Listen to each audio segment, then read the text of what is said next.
Hey everyone, thank you so much for joining me today on Everyday-Lutheran. In today's Bible study, 2 weeks ago on Facebook, I posted the question, what would you like to ask a pastor? What perspective would you like from them? And I received a few different questions. And so the very first question I received was from Heather, why are we made different? Why do some have disabilities? Well, this question really has, a variety of answers depending on who you ask. Why are we all made different? One of the very first reasons that we are made different is God wanted variety. In the same way that each and every one of the animals of the world, each and every one of the plants has a reason and a purpose, and truly God loves each and every one of us. It says in the beginning in Genesis that when God created things, he said that it was good. And so when we see things in the world and we see them as different, we really need to take a step back and say, what is it I see that's different? And how is it really a good thing?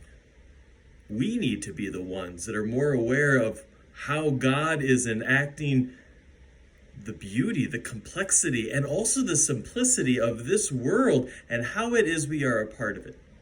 Now, the question goes on and really asks the question, why do some have disabilities? Well, depending on the disability that we're talking about, many people, when they view a disability, they view the person as, being less than them, that they're deprived of something in some way. A person who's blind is not able to see the beauty of the sunset, the beauty of the flowers. They're not able to see in the same way that you are able to see. They're able to see things, or they're able to know things as what's normal. And really, we need to take a step back from even that idea. When we see someone with a disability, it's not so much that they're bad or lesser than we are. We truly need to understand their journey. We need to be able to talk to them about what it is God is able to do through them. Each and every one of us has our own gifts, our own talents, our own abilities. And so when we see someone with a disability, we need to really be able to wonder, how can they teach me?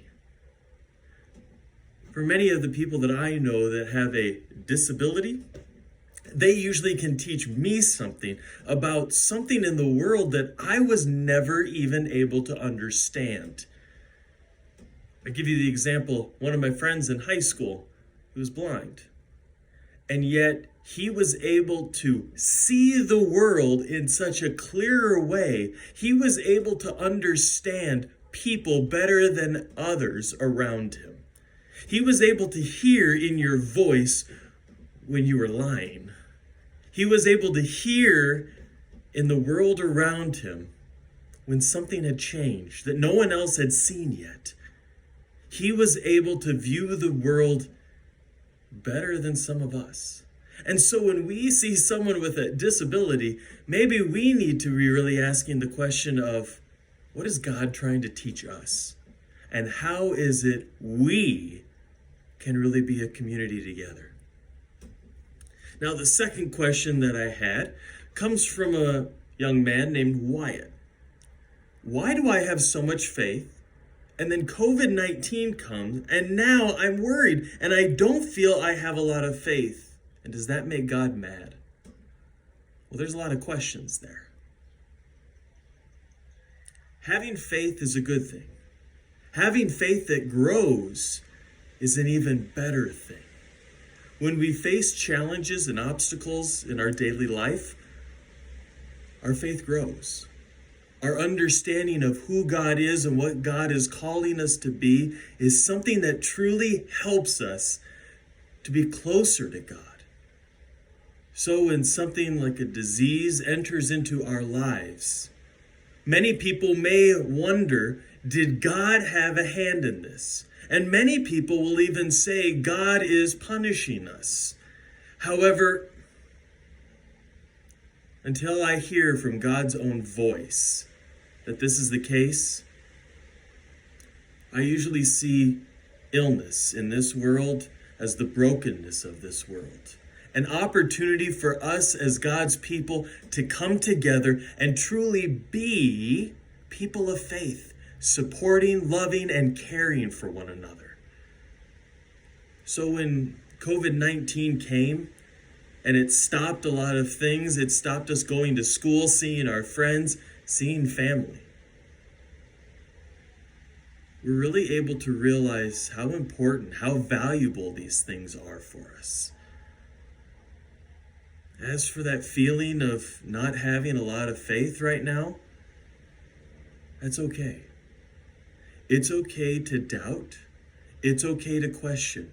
Even the disciples themselves, those guys who we hear about in the Gospels who hang out with Jesus for year after year, story after story, even they struggled with doubt, with understanding what God was talking about, and Jesus was right in front of them.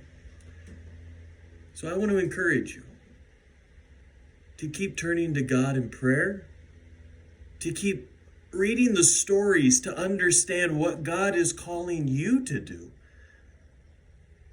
so it doesn't make God mad when you have doubts or fears or wonderments in this life. It's those times when God holds you closer and reminds you that you are a beloved child of God now and forever, and nothing can separate you from his love.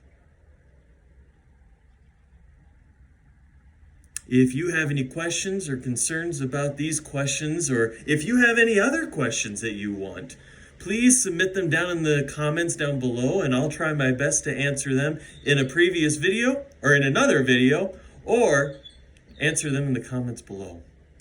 If you enjoy this Bible study as well, please let me know with a thumbs up or even subscribing to the channel. Right now, we all need each other, and we need to be reminded God is loving us and caring for us now and always. Take care.